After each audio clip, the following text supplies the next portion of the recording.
All right, welcome to Math 10 A&W with Mr. Sandhu. We are on page 30 of Mathworks 10 workbook. We are working in unit 1.2 still. This is example number 3.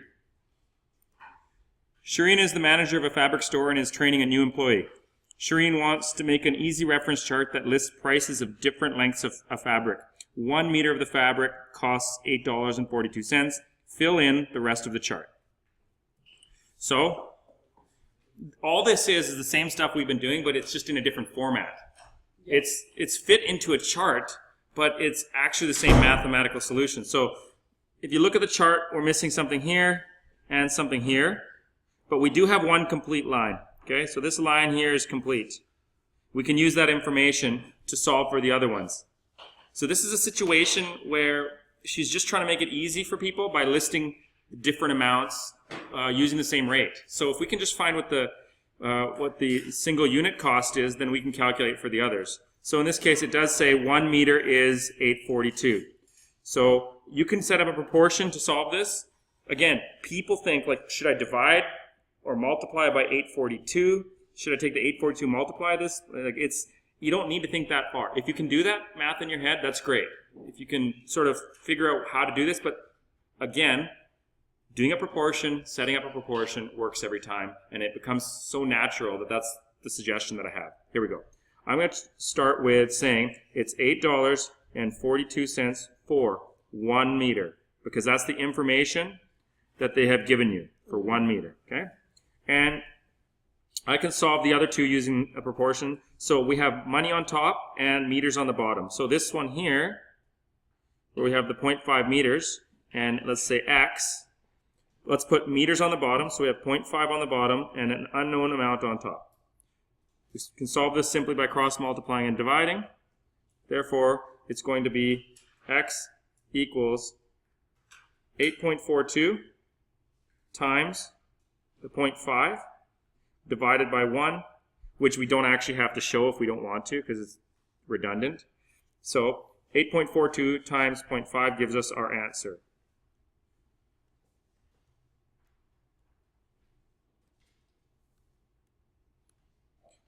Which means that our unknown amount is $4.21. All right? So we should complete the chart. When you're given a chart, after you've done your work, go ahead and fill it in.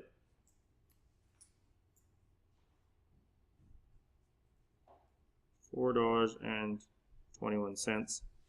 We know we're correct because if you go up by a doubling factor here, from 0.5 to 1, that's double, and the amount is also double. So that is sensible. Okay, for the second one, we do the exact same thing. We use the $8.42 over 1. So 8.42 compared for the 1 meter is the same rate as, and in this case, we have that information and we're trying to find that. So we have meters on bottom, 1.75 meters on the bottom, and we have unknown on top. Cross multiply and divide. So these guys here are going to multiply. 8.42 times 1.75 will give you your unknown amount. And then divide by the 1, but I'm not going to show it because there's no need to do that because dividing by 1 just gives you the same amount. So in this case, our amount is 8. Times 1.75, it's 14.375, and rounded to the 2 decimal places, we're going to round that up to 735. Did it say 735? Okay, 7, thank you. And that's going to round up to 14.74. And complete the chart.